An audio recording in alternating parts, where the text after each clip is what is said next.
I stood alone at my daughter Lily's funeral, watching her tiny white casket being lowered into the ground. My parents were absent. Their words still rang in my ears. "It's just a baby. Your brother's pool party matters more." My husband Jack squeezed my hand, but nothing could fill the void where my family should have been. The text message alert on my phone showed another pool party photo from my brother Travis. Something inside me shattered and reformed in that moment. As I threw the first handful of dirt onto my baby's casket, I made a silent vow. My parents had no idea what I would do next. Growing up in suburban Atlanta, I always felt like an afterthought in my own family. My brother Travis, 3 years younger than me, was the golden child who could do no wrong. I was Arlette, the responsible one, the placeholder, the daughter whose achievements were acknowledged with casual nods, while Travis's smallest accomplishments warranted celebrations. When I graduated with honors from nursing school, my parents attended but left early to prepare for Travis's weekend basketball game. He was a bench warmer on his high school team. But my father never missed a game. When I received my first promotion at the hospital, my mother said, "That's nice, honey," before immediately calling everyone to announce that Travis had managed to pass his community college classes that semester. I accepted this dynamic because I didn't know anything different. I built my life around being self-sufficient, never expecting support or celebration from my family. When I met Jack at a hospital fundraiser 6 years ago, he was the first person who truly saw me. As an architectural engineer with a quiet confidence, he noticed things about me that no one ever had before. On our third date, he asked why I always seemed surprised when he remembered details about my life or complimented my achievements. "I guess I'm not used to being noticed," I admitted. Our relationship progressed with a steadiness that felt like building a solid foundation. When we married 2 years later, my parents complained about the wedding being too far from their house, a 45-minute drive. They left the reception early because Travis had a dart tournament at his local bar. Jack and I wanted children right away, but month after month brought disappointment. Tests revealed I had endometriosis that would make conception difficult. We spent the next 3 years in an exhausting cycle of treatments, hormones, procedures, and disappointments. Each failure cut deeper, but Jack remained my rock. My parents, when they bothered to ask, would say things like, "Maybe you're too stressed," or "It'll happen when you stop thinking about it." Dismissive platitudes that made me stop sharing our struggles with them. Travis, meanwhile, bounced between entry-level jobs, lived in my parents' basement, and had his car insurance, cell phone, and credit card bills paid by my father. When he managed to keep a job at a local sporting goods store for 6 months, my parents threw him a celebration dinner and gave him $500 as a reward. When I finally conceived after our second round of IVF using nearly all our savings, I called my parents with trembling hands. My mother's response was lukewarm. "Well, I hope this means you'll stop being so obsessed with getting pregnant now." My father asked if we were sure we could afford a baby, with all the money we'd wasted on treatments. The pregnancy was difficult from the start. Constant morning sickness bed rest from the 4th month, and then the terrifying day in my 7th month, when my water broke prematurely. Lily Grace was born weighing just 2 pounds 3 ounces, her tiny body connected to more machines than I could count despite my medical training.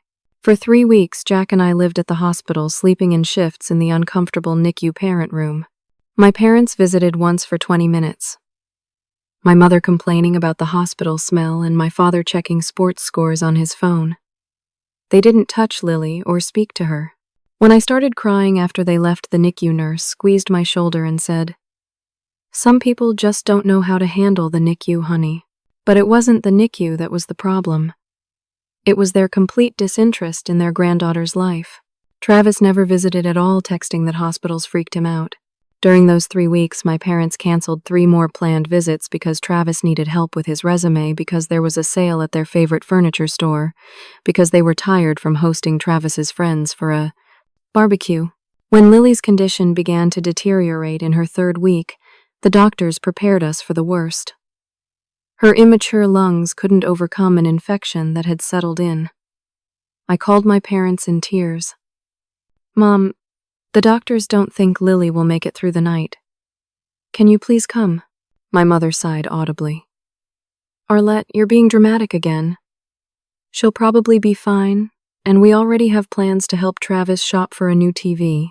Lily died at 3:32 in the morning, her tiny hand wrapped around my finger.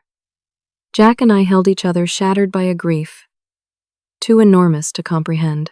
When I called my parents the next morning, my mother said, "These things happen, Arlette. At least you know you can get pregnant now." I numbly began making funeral arrangements, a surreal task no parent should ever face. When I called to tell my parents the funeral would be on Saturday, my mother's voice became awkward. "Oh, Saturday won't work for us. Travis is having a pool party to celebrate his promotion. He's assistant shift manager now."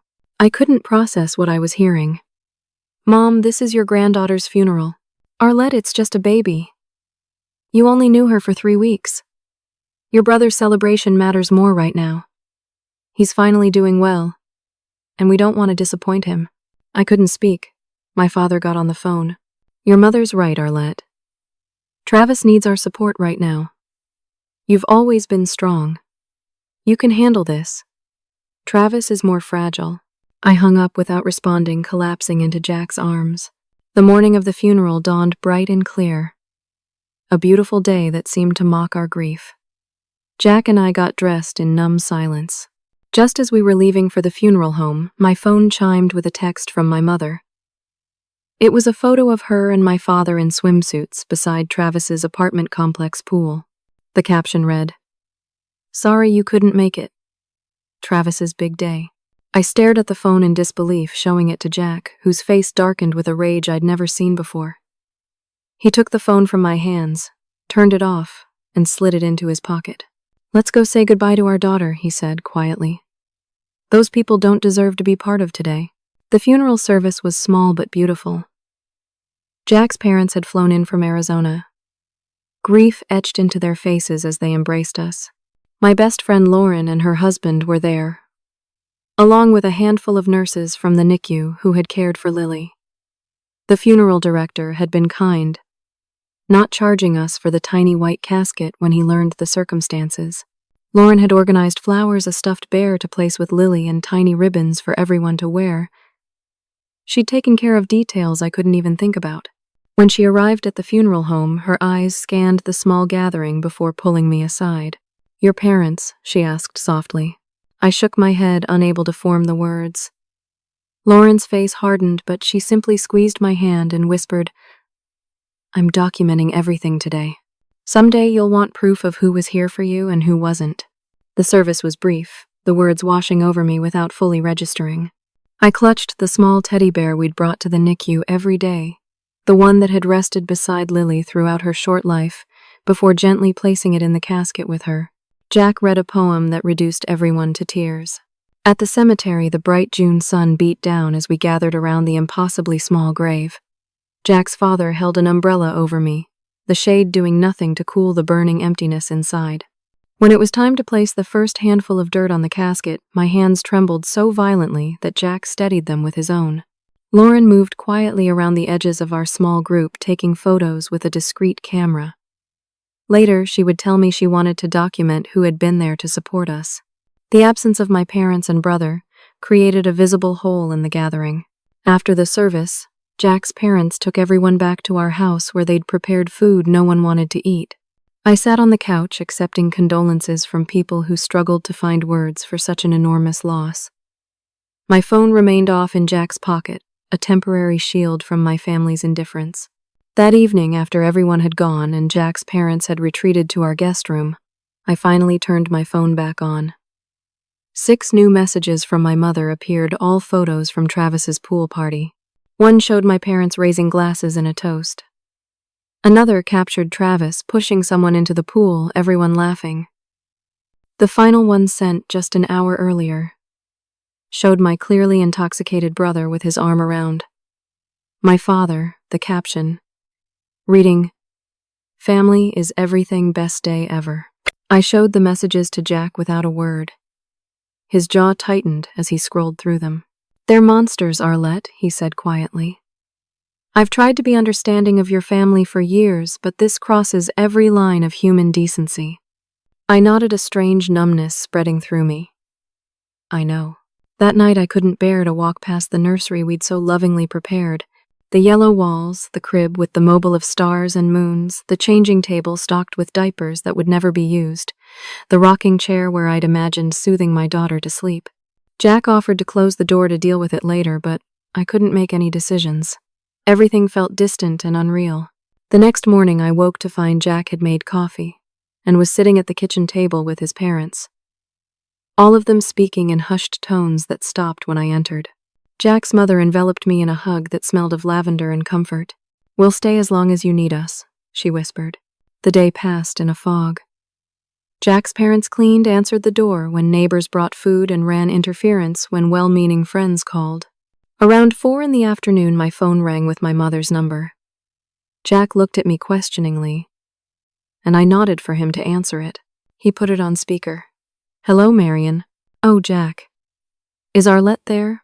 We haven't heard from her since yesterday." The casual tone of her voice made my stomach turn. "We were at our daughter's funeral yesterday, Marion. The one you skipped for a pool party." There was a pause. "Now, Jack, there's no need to be dramatic. We had a prior commitment. How was the service?" I reached for the phone.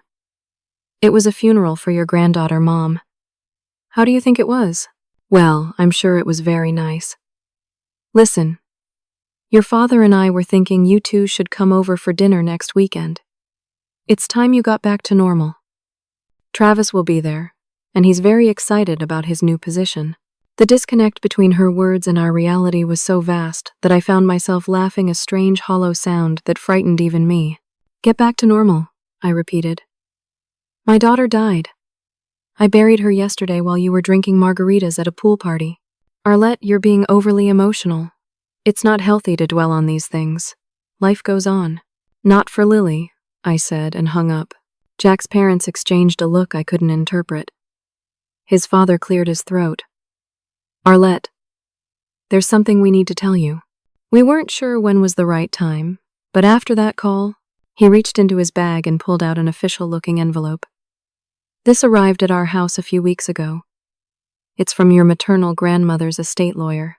We meant to bring it when we came for Lily's birth, but then everything happened so quickly." I took the envelope with shaking hands. My grandmother had died 6 months earlier. I'd been close to her growing up, spending summers at her house to escape my parents' indifference. She was the one person in my family who had made me feel special. My mother had handled all the funeral arrangements and told me there was no need for me to fly back for the service, as Grandma had wanted something small and quick. I opened the envelope and pulled out a legal document, scanning it with growing disbelief. "Is this real?" I asked Jack's father, who nodded. According to the document, my grandmother had left me $175,000 in her will, with a personal note that she hoped it would help give my children the kind of childhood attention she knew I had missed. "My mother never mentioned this," I whispered. "We thought that was strange," Jack's mother said gently. "The lawyer contacted us when he couldn't reach you. He said he'd been trying your number for months." A cold clarity began to replace the fog of grief. My mother had deliberately kept this inheritance from me. Had she hoped to somehow get access to it herself? Or was it simply another way to diminish me? As I stared at the document, something shifted inside me.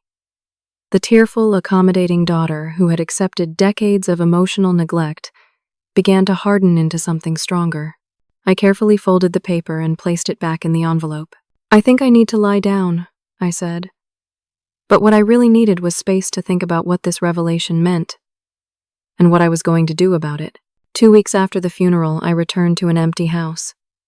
Jack had gone back to work, and his parents had reluctantly returned to Arizona after I assured them I would be okay.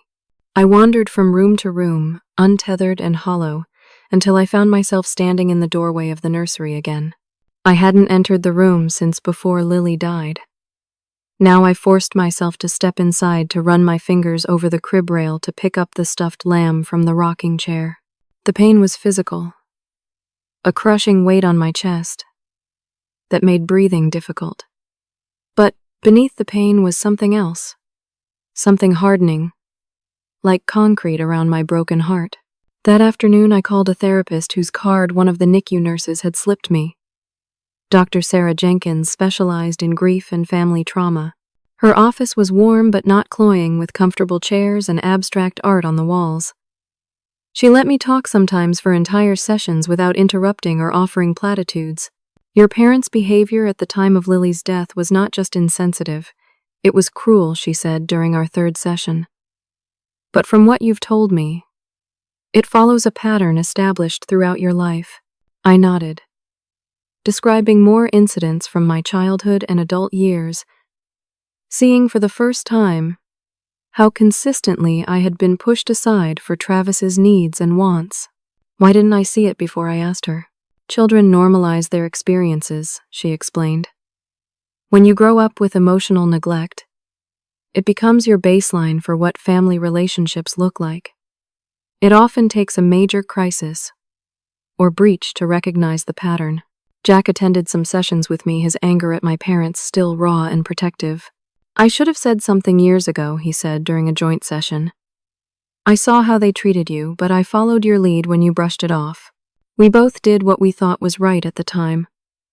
I told him, realizing that our shared grief was bringing us closer, rather than driving us apart, as happens to so many couples who lose a child.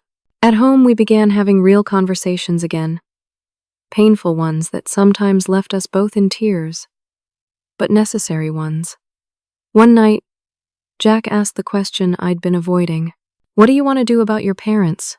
I had been thinking about this constantly since discovering the inheritance. My initial shock had given way to curiosity, and I had begun investigating my family more carefully. I've been doing some research, I admitted. Did you know my parents' business is struggling? The garden center has been losing money for years. Jack looked surprised. How did you find that out? I asked around. Their store manager Nancy is a patient's mother at the hospital. When I ran into her last week, she mentioned they've been cutting staff and inventory. Apparently they've been borrowing money from Travis for the past year. From Travis? Where would he get money? I shrugged. That's what I'm trying to figure out. He's never kept a job more than a year. This assistant manager position is the highest he's ever risen, and it can't pay much. Over the next few weeks, as I continued therapy and gradually began re-engaging with life, I pieced together more information.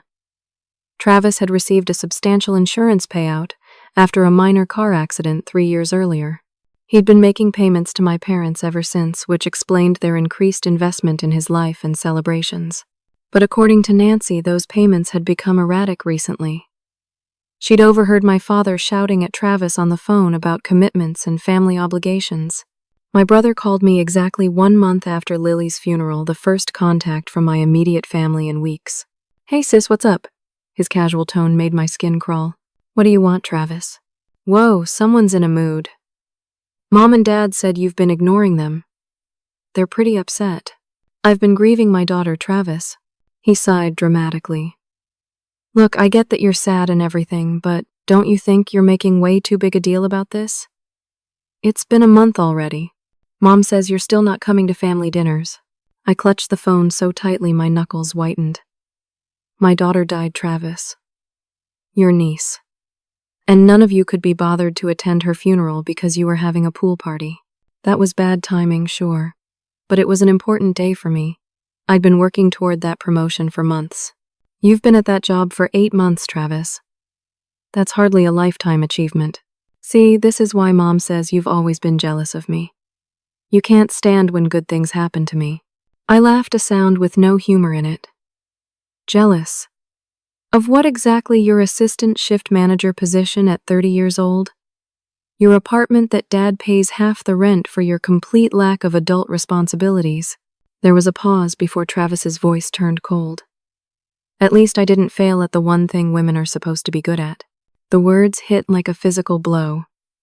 I ended the call without another word, shaking with rage and hurt. That evening I told Jack about the conversation. His face darkened, but instead of the outburst I expected, he simply pulled me close. They don't deserve you, Arlette. They never have. 2 days later, my parents showed up unannounced at our door. I was alone, Jack, having left for a 3-day conference that morning. I considered not answering, but decided it was time to face them. My mother pushed past me into the house without waiting for an invitation.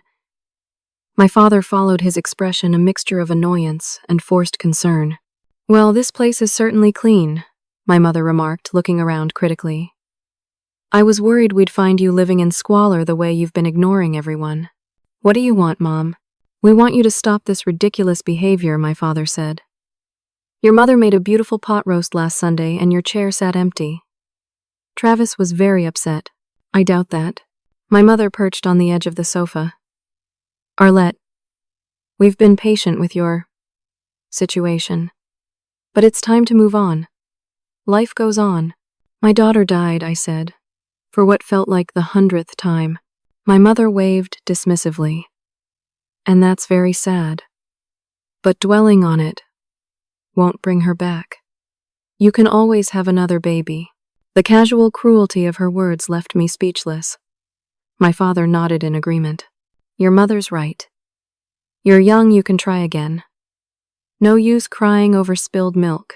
"Spilled milk," I repeated, my voice barely audible. "You're comparing my daughter's death to spilled milk?" My mother sighed impatiently. "It's just an expression, Arlette.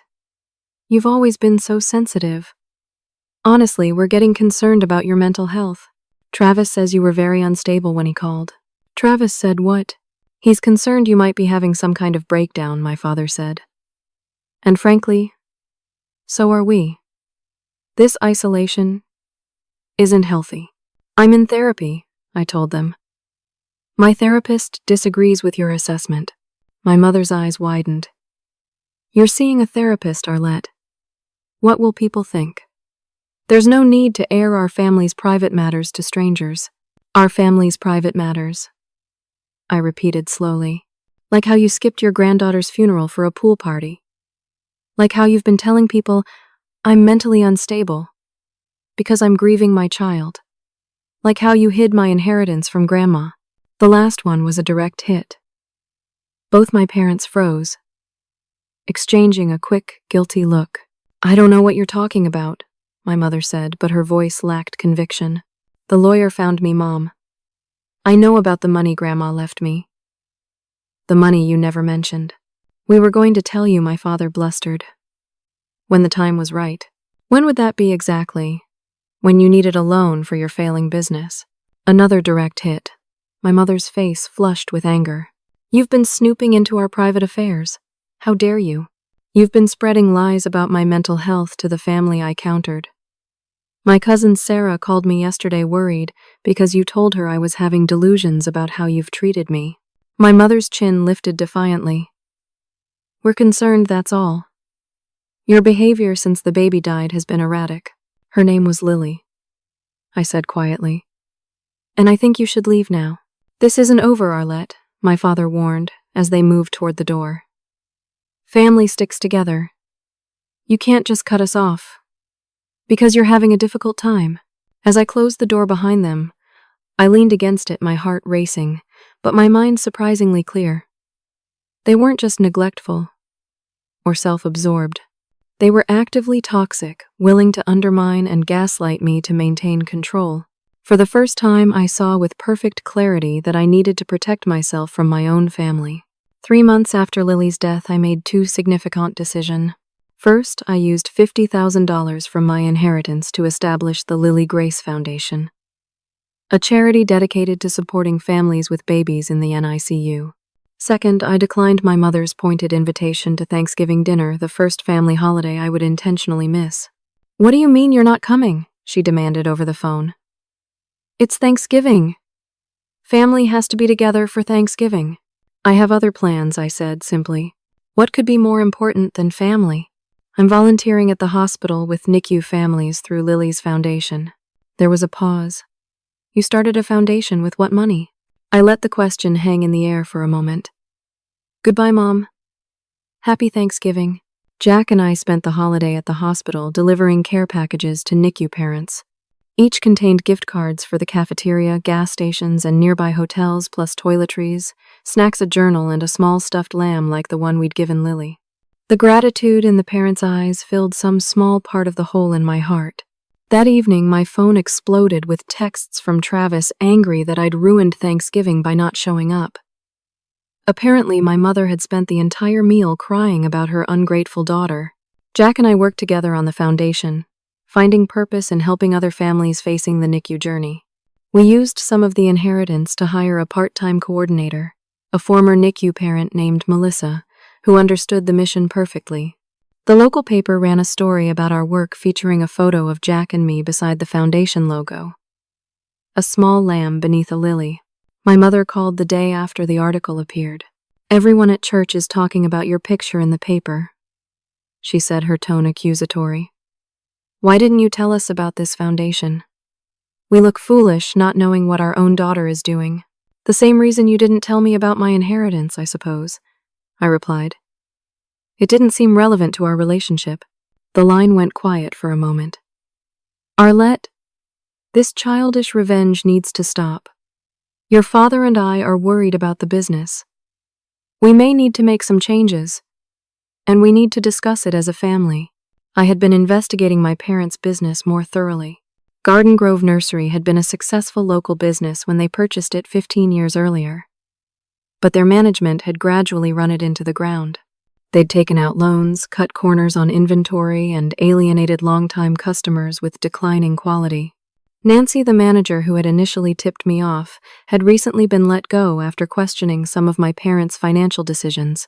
"What kind of changes?" I asked. "We're considering selling," my mother admitted. "But we need to discuss the timing. We're counting on retiring soon." "And Travis?" "Well, Travis has had some financial setbacks." I had discovered Travis's setbacks through Lauren's husband, who worked at a local bank. He couldn't give me specifics due to confidentiality, but he had mentioned that Travis was well known to the collections department. A bit more digging revealed my brother had a serious gambling problem, primarily sports betting, which explained why his payments to my parents had become erratic. "I'm sorry to hear that," I said, not elaborating on which part I was sorry about. "We thought with your foundation work you might be interested in helping us navigate the sale. Your father's health hasn't been good, and the stress is making it worse." This was the first I'd heard about my father's health issues, but I wasn't surprised they were using it as leverage. "I don't know anything about selling businesses, Mom, but you know all those doctors and important people from the hospital. They might know potential buyers. All those connections could help us get a better price." And there it was, the real reason for the call. Not concern or reconciliation, but an attempt to use me for their benefit. "I'll think about it," I said noncommittally. Over the next few weeks, I did more than think about it. I quietly reached out to business contacts I'd made through the foundation and hospital. I learned that my parents had been floating the idea of selling Garden Grove for months, but had been telling potential buyers that I would be taking over the operational management as part of the deal. They had apparently been using my nursing career and newfound foundation work as evidence of business acumen that would accompany the sale. I also discovered they had been claiming the foundation was affiliated with their business, suggesting to community members that Garden Grove was a primary sponsor. They'd even put a donation jar for our daughter's charity on the checkout counter, though none of those funds had ever reached us. The final piece of information came from an unexpected source. James Whitaker, the owner of Greenleaf Nurseries, my parents' main competitor, reached out to me directly after hearing about Lily's foundation from a mutual acquaintance. "Mrs. Kelly, I was very moved by your foundation's work," he said when we met for coffee. "I lost a nephew to prematurity 20 years ago, and the support you're providing to families resonates with me personally." I thanked him, wondering why the competitor of my parents' business had really asked to meet me. He didn't keep me wondering long. "I'll be direct. I've been considering acquiring Garden Grove Nursery for some time. Your parents' business would complement mine well, even in its current condition." "I'm not involved in my parents' business," I told him. "That's not what they've been telling potential buyers," he said, sliding a folder across the table. "According to them, you're the future of Garden Grove, ready to step in with fresh ideas and community connections." The folder contained emails and a sales prospectus with my name prominently featured alongside claims about my involvement that were completely fabricated. There was even a photo of me at a hospital fundraiser, cropped to make it appear I was at a Garden Grove event. I had no idea, I said honestly. James nodded. I suspected as much. In the gardening community, we've all noticed your absence from their business over the years. That's actually why I wanted to meet you before proceeding further with any offer. What exactly are you asking me? Before I make your parents an offer, I'd like to know if you truly have any interest in running their business. If so, I might structure the deal differently, perhaps with an earn-out arrangement. If not, I need to value the business based solely on its current assets and performance, which frankly would result in a much lower offer. I considered my response carefully. Mr. Whitaker, I have no interest in running Garden Grove. My parents have misrepresented my involvement without my knowledge or consent. I'm fully committed to my nursing career and Lily's foundation. He nodded, seeming unsurprised. That's what I thought. Thank you for your honesty, Mrs. Kelly. What happens now? Now I'll make your parents an offer based on the actual value of their business, not the inflated projections they've been shopping around. As we parted, I felt a strange mix of emotions. Part of me wanted to warn my parents to give them a chance to prepare for the lower offer. But another part, the part that had been taking shape since Lily's funeral, recognized this as the natural consequence of their actions. On my way home, I stopped by a small garden center on the other side of town and purchased a rosebush, a hardy variety that could survive the coming winter. That evening, Jack helped me plant it in a corner of our yard where it would get morning sunday. For Lily, he asked quietly. For all of us, I replied. Something new that can grow. 6 months after Lily's death on a crisp Saturday morning, I was sorting donations for the foundation when the doorbell rang insistently. Jack was at a site visit for work, so I answered it alone, finding my parents and Travis on the doorstep. Their expressions ranged from angry to petulant. This has gone on long enough, my father announced, pushing past me into the house. My mother and Travis followed the three of them, creating an imposing wall in my living room. Please come in, I said sarcastically, closing the door. We need to talk, my mother stated, glancing disapprovingly at the donation boxes stacked neatly in the corner. Are you running a thrift store now? Those are donations for NICU families, I explained, though I didn't owe her an explanation. Travis flopped onto the couch, putting his feet on my coffee table. Can we get this over with? I have plans later. My father remained standing, arms crossed.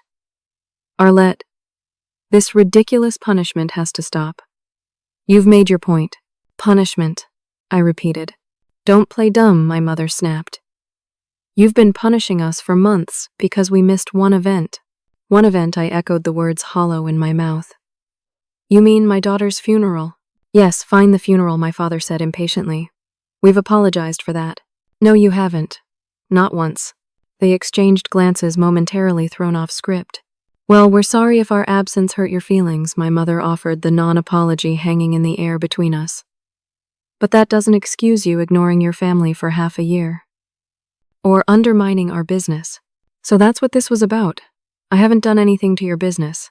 James Whitaker made us an insulting offer, my father said, his face reddening. He specifically mentioned speaking with you. He did speak with me. He showed me the sales materials you've been distributing with my name and photo, claiming I'd be taking over operational management. That was a lie. It wasn't a lie, my mother insisted. It was a plan. Of course you'd help with the family business after we sold it. That's what family does. You never asked me. You never even hinted at this plan. You just used my name and reputation without my consent. Travis sat up, suddenly engaged. Look, sis. Stop being so self-righteous. Mom and Dad need to retire. I need financial stability. We're counting on a good sale price for the nursery. And that's my problem because we're family, my father exploded. Family takes care of each other, like you took care of me when my daughter died. The words were quiet, but cut through the room like a blade. Oh, for God's sake, my mother threw up her hands. You're still going on about that. Dead babies are depressing, Arlette. I didn't want to go to that funeral. There. I said it. It would have been small and sad and depressing. Travis's party was celebrating life and success. Of course we chose that instead. The room went completely silent. Even Travis looked uncomfortable with my mother's brutal honesty. "Mom," he muttered, "maybe don't say it like that." I felt strangely calm. "Thank you for finally being honest, Mom. Now I'd like you all to leave." "We're not going anywhere until this is resolved," my father insisted. "Do you have any idea what you've done? The Whitaker offer is half what we need for retirement. Without your involvement, the business is practically worthless." "That sounds like a business problem, not a family problem," I replied. "I'm the one carrying this family," Travis interjected, standing up to pace the room. "Do you know how much money I've given them in the past 3 years? Thousands. And now they expect more. But I'm tapped out." "That's enough, Travis," my father warned. "No, let him talk," I said. "I'm curious about these contributions." Travis was too agitated to heed my father's warning. "The insurance money is gone. All of it. I've been keeping their business afloat, and what thanks do I get? More pressure. More expectations. Travis, we need another 5,000. Travis, the bank is calling about the loan. I'm drowning here." My mother stepped between us. "This isn't about Travis's generous help. This is about your selfishness, Arlette. You have that inheritance from your grandmother money that should have been shared with the family, and you're wasting it on strangers' babies while your own family struggles." "Grandma left that money specifically to me," I said. "The money you tried to hide from me. We were protecting you," my father claimed. "You weren't in a good place to manage a large sum. I have the lawyer's records showing he tried to contact me for months. You intercepted his calls and letters." My father's face flushed deeper. "You've been investigating us. Your own parents. I've been discovering the truth. Like how you've been telling the extended family I'm mentally unstable. Like how you've been using my name to prop up your failing business. Like how you've been collecting donations in my foundation's name without passing them along." My mother's expression turned calculating. "If you're so concerned about truth, how would you feel if we told everyone about your breakdown after the baby died? How you cut off your family, refused holiday gatherings, started acting erratically? Are you threatening me?" "I'm reminding you that family loyalty goes both ways," she said coldly. "Either you help us with this business situation, or we'll have no choice but to share our concerns about your mental health more widely. It would be such a shame if the hospital or your precious foundation heard about your instability." I walked to my desk, removed a folder, and returned to stand before them. Calmly, I laid out photos Lauren had taken at Lily's funeral, showing Jack and me standing alone at the graveside. I added screenshots of the pool party texts they'd sent that day, alongside social media posts where they'd written about family being everything beneath photos from Travis's celebration. Next came printed copies of the falsified business documents using my name and image, the emails to potential buyers, misrepresenting my involvement, and records of the donation jar funds that had never reached the foundation. "I have no intention of helping you," I said quietly. "And if you attempt to spread any lies about my mental health, I'll share all of this with the extended family, your business associates, and if necessary, the local media. I've been documenting everything." My father's face had gone from red to an alarming purplish color. He clutched his chest, suddenly staggering slightly. "Richard." My mother's voice rose in panic. "Can't breathe," he gasped, before collapsing heavily onto the couch. My nursing training kicked in automatically. I grabbed my phone, dialing 911, while checking his pulse. "My father is having a possible heart attack," I told the dispatcher, giving them my address. 62-year-old male, history of hypertension. Currently conscious but experiencing chest pain and shortness of breath. I put the phone on speaker, loosened my father's tie and collar, and instructed Travis to find the aspirin in my bathroom medicine cabinet. My mother stood frozen, her earlier threats forgotten in the face of a real crisis. "The ambulance is on its way," I assured my father, who was looking at me with a mixture of pain and confusion. "Try to take slow, deep breaths if you can." Travis returned with the aspirin, which I instructed my father to chew rather than swallow. Throughout it all, I maintained a clinical detachment, my professional training, creating a buffer between this medical emergency and the emotional confrontation that had triggered it.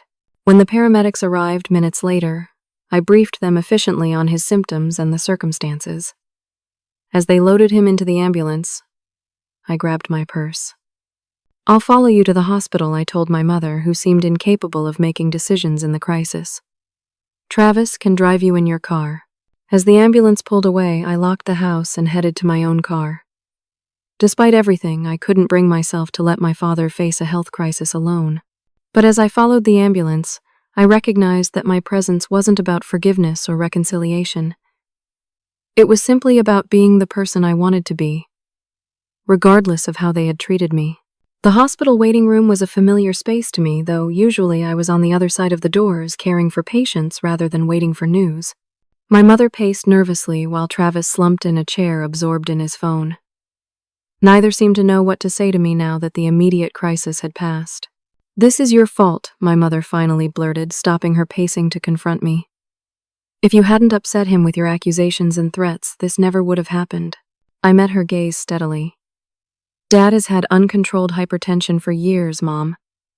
This was coming with or without today's conversation. How would you know about his health? You've been avoiding us for months. I'm a nurse. I can recognize the signs. And Nancy told me he nearly passed out at the store last month." My mother's face tightened at the mention of the former manager. That woman had no business discussing our private matters. She was concerned about him. "More than you seem to be focusing on blame, rather than his actual condition." Travis looked up from his phone. "Speaking of concerns, who's going to pay for this? Dad's health insurance has a $5,000 deductible." "Really, Travis, that's your first question?" I couldn't keep the disgust from my voice. He shrugged defensively. "It's a legitimate question. I'm tapped out like I told you earlier, and they'll expect me to cover it." "Maybe you shouldn't have gambled away your insurance settlement," I suggested. His eyes widened. "How did you know about that?" "I make it my business to know things now, especially when those things affect me." Before Travis could respond, a doctor appeared in the waiting room doorway. Family of Richard Bennett. We approached together, an awkward trio of tension and concern. "Your father has experienced a mild heart attack," the doctor explained. "We've stabilized him, but he'll need to stay for observation and testing. His condition was exacerbated by untreated hypertension and high stress levels. But he'll recover," my mother pressed. "With proper care and significant lifestyle changes, yes. His heart has sustained some damage, but not severe. He'll need to manage his blood pressure, reduce stress, improve his diet, and begin a careful exercise regimen." The doctor looked at each of us. "Does heart disease run in the family?" "His father died of a heart attack at 67, I supplied, when my mother remained silent. The doctor nodded. "He'll need support making these changes. High-stress situations should be avoided for the foreseeable future." After the doctor left, my mother turned to me. "You heard him. Your father needs to avoid stress. That means you need to stop this vindictive behavior and help with the business situation." I stared at her in disbelief. "Did you just try to weaponize Dad's heart attack to manipulate me?" "I'm being practical. The business stress is killing him. If you cared at all, you'd help." "The business stress is a problem of your making," I pointed out. "Years of mismanagement, deceptive practices, and poor decisions." "That's not on me," Travis interjected. "Look, I hate to be the bad guy here, but someone has to be practical. Dad needs to retire. The business needs to sell for a decent price, and they need money to live on." He gave me a pointed look. "You're the only one with resources right now." "You mean Grandma's inheritance? Whatever you want to call it. The point is, you have money, and the family needs it." I laughed humorlessly. "Family. You keep using that word, but I don't think it means what you think it means." My mother bristled. "Don't quote movies at us like we're stupid, Arlette. We're talking about your father's life here." Before I could respond, a familiar voice called my name. I turned to see Anthony Garcia, my parents' business partner, approaching with a concerned expression. "Arlette." I heard Richard was brought in. "Is he okay?" "Minor heart attack," I informed him. "They're keeping him for observation." Anthony nodded, then glanced uncomfortably between me and my mother. Marion, I don't mean to intrude on a family crisis, but we need to discuss the Whitaker offer. He's expecting an answer by Monday. My mother's expression turned calculating. Arlette was just saying she wants to get more involved with the business decisions. Perhaps the three of us should discuss it together. Anthony looked surprised. I thought you weren't involved with Garden Grove, he said to me. I'm not, I confirmed, giving my mother a hard look, and I have no intention of becoming involved. But your mother and father have been telling potential buyers that you're taking an operational role post-sale. That's been a key selling point. They've been misrepresenting my involvement without my knowledge or consent, I stated clearly. Anthony's expression shifted to alarm. Marion, is this true? Have you and Richard been claiming Arlette's involvement without her agreement? My mother fumbled for words. It wasn't like that. We always assumed Arlette would help the family business. She's just being difficult right now, because of personal issues. Anthony turned to me. Arlette, I need to be absolutely clear. You have no intention of taking any role with Garden Grove after a potential sale. None whatsoever, I confirmed. I'm fully committed to my nursing career and the foundation I established in memory of my daughter. The daughter they skipped the funeral of, Travis muttered, apparently trying to be helpful by providing context. Anthony looked horrified. You missed your granddaughter's funeral? My mother flushed. It was unfortunate timing. We had a prior commitment. A pool party, I added quietly.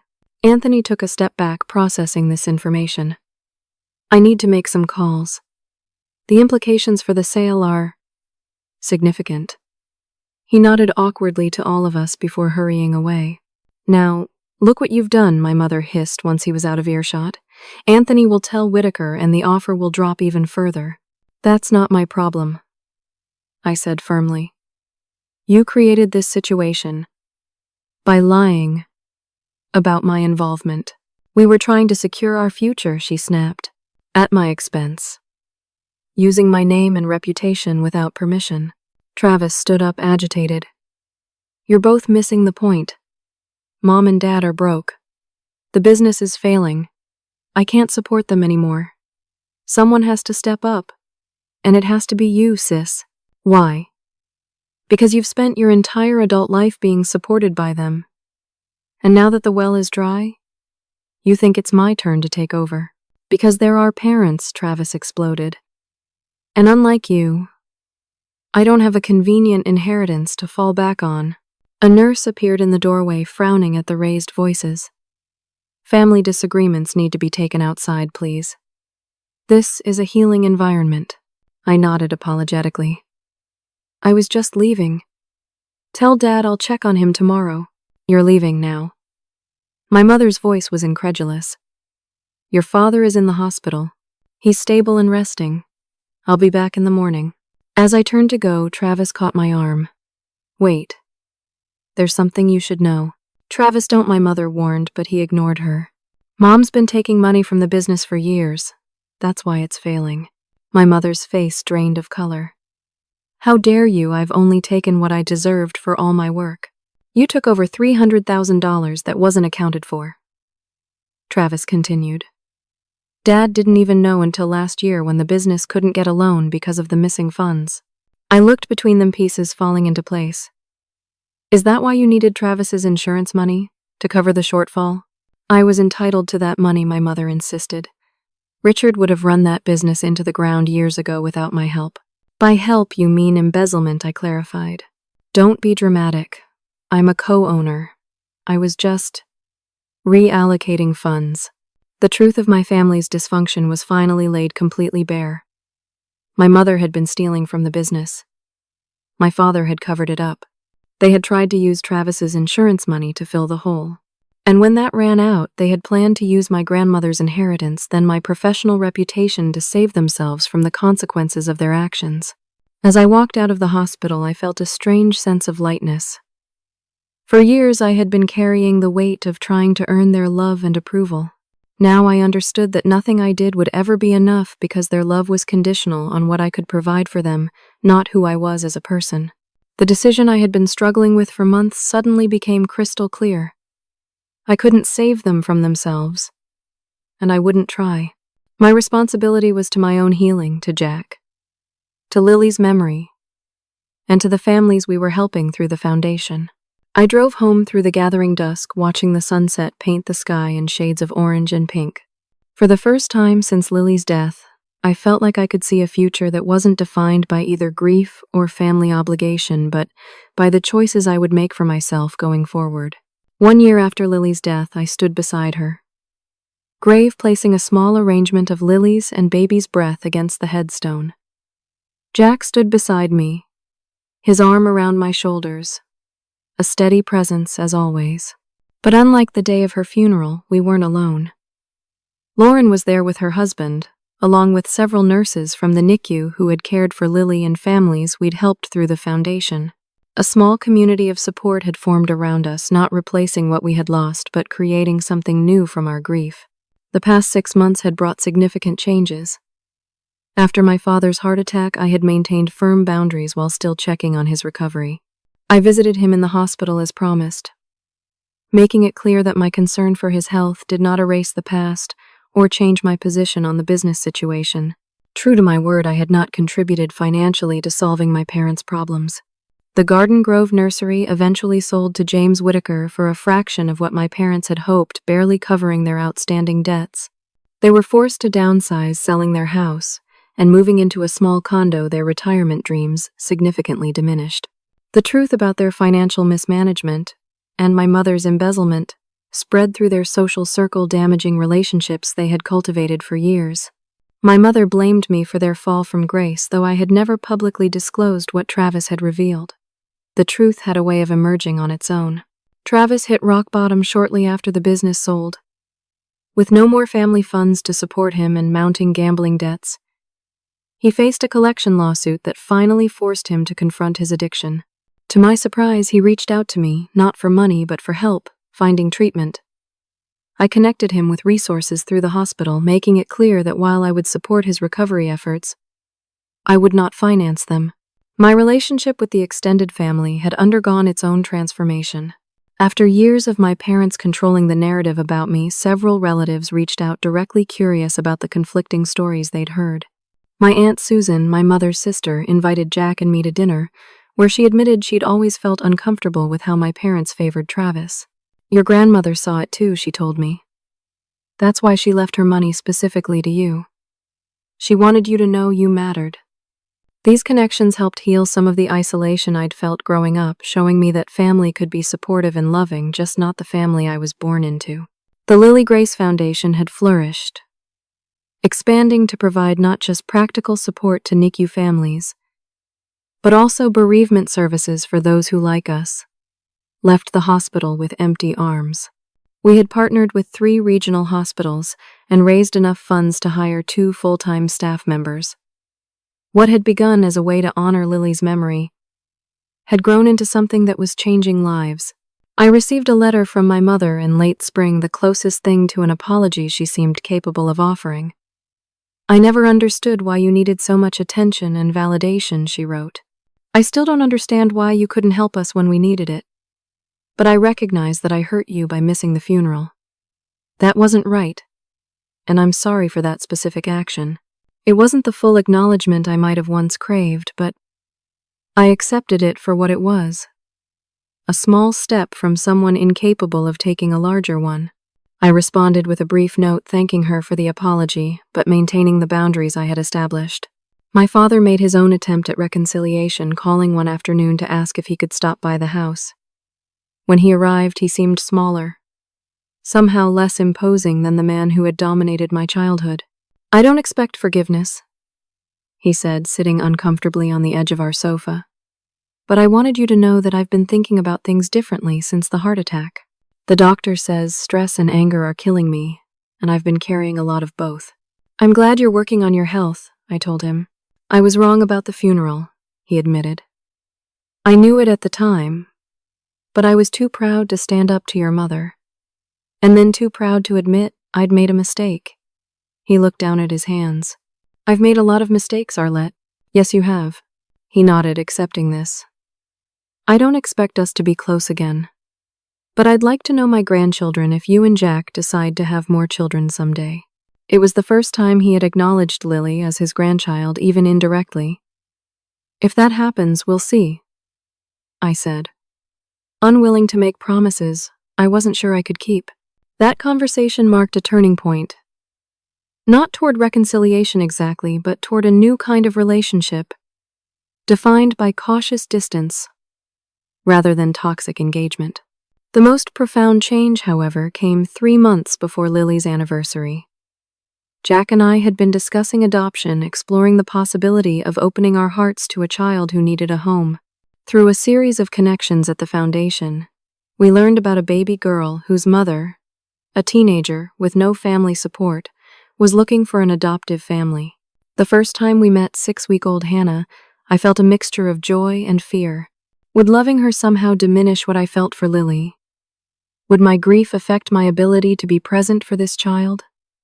But when the social worker placed her in my arms, her dark eyes studying my face with solemn curiosity, I knew that love wasn't a finite resource. My heart had room for both the daughter I had lost and the one who needed me now. The adoption process moved quickly, and 2 months later, Hannah became officially ours. We created a special place in her nursery to remember Lily.